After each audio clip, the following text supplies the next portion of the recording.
Count Corley. A lot of the general points have been made. I'm not going to go over them, except to say I think it is utterly unacceptable that there would not be a complete investigation into really all matters pertaining to NAMA, so that we can get to the bottom of what has gone on with the vast amount of assets and loans and property that they have been responsible for, and whether they have served the public interest in how they have managed and disposed of those assets, those loans, and so on. Project Eagle, which Deputy Wallace has obviously played a leading role in exposing issues and scandals, frankly, up there. Really, enough has been said, I think. Well, others will say it, let's put it that way. Except that I just find it quite extraordinary that the whole process wasn't stopped when it was drawn to the attention of NAMA down here, and for that matter the Minister for Finance, that fixers' fees were being paid and that there was corruption likely to be at work in how the disposal of sales of NAMA assets to vulture funds was going on. It seems extraordinary, but and I think even that alone requires an investigation. As already been said, we're going to take, even if NAMA turns the $2 billion profit it says it's going to take, the people of this country are going to take a $40 billion hit on all of this. So talking about NAMA turning a profit is nonsense. We've taken a $40 billion hit and our country has been crucified. But I want to raise a very specific set of questions. I don't have all the answers, but I want to put this into the domain of issues that need to be looked at.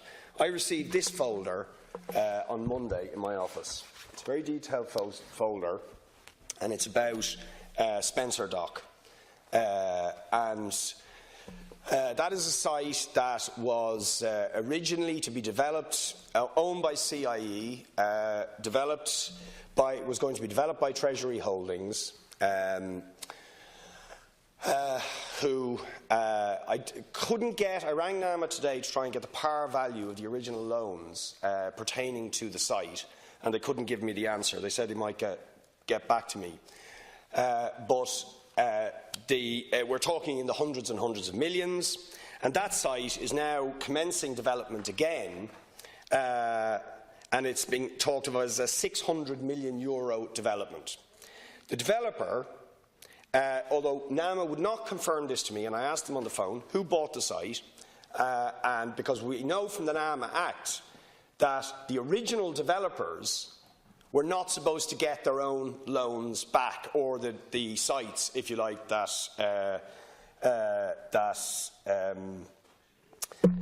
sites pertaining to those loans.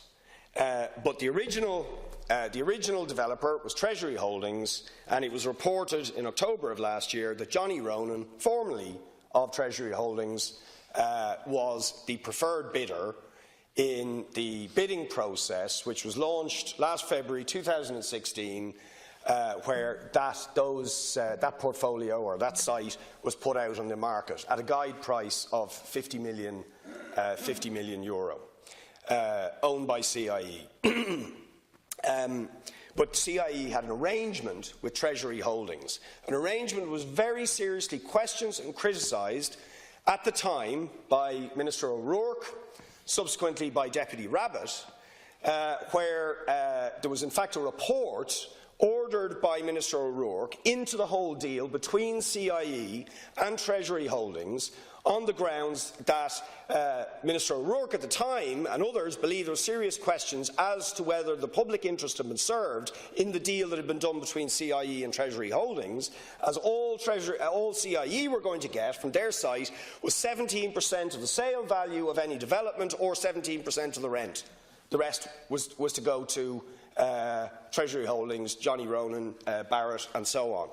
They obviously then went into NAMA, owing, I think it was 2.6 billion in total for Treasury holdings.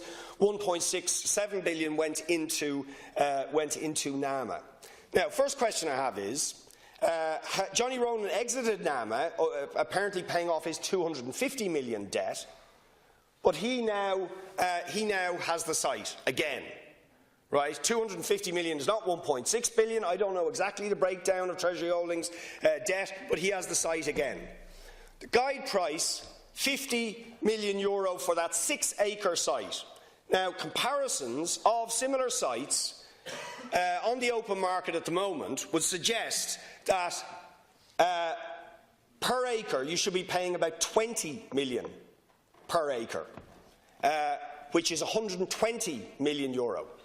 Not the reported, although I couldn't get this confirmed by NAMA either, the reported 42.5 million that Ronan, backed by Colony, a big investment fund, who refinanced Ronan's loans, are reported to have paid. Although I can't get the answer from NAMA, which I find extraordinary. When I rang them this morning, we can't tell you how much was paid for the site, we can't tell you who bought it. But it was reported in October that it was 42.5 million, and it was Johnny Ronan, backed by Colony, who bought it.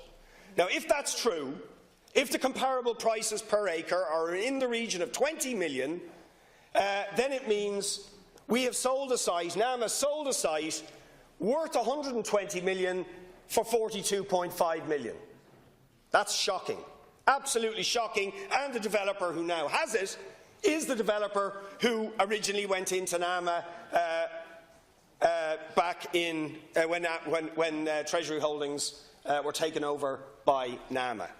At the time, and just on the valuations, back in 2002, per acre down in the Docklands was 8 to 14 million. That's in 2002. Right, so it's very reasonable to assume, given the massive surge in property value since then, that 20 million is a reasonable valuation. The last question that needs to be answered in relation to this. Thank you, Deputy. I can't allow you into anybody else's time. Calling on Deputy Mick Wallace, Independence, for change of 15 minutes, please. Thank you, Deputy, for your advice and your comment. Well, I hope these questions will be answered, because they are very serious questions. Please don't be taking up Deputy Wallace's time.